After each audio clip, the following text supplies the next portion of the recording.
তোমাৰ অনুভৱ পুৱাই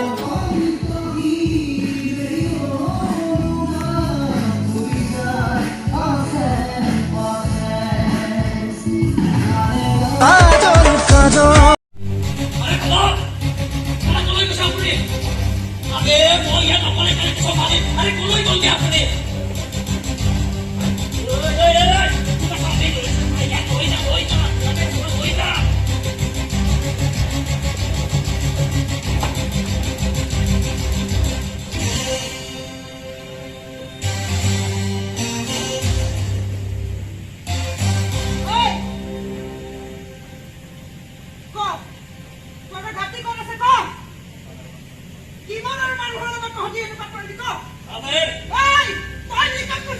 Hãy subscribe cho kênh Ghiền Mì Gõ để không bỏ lỡ những video hấp dẫn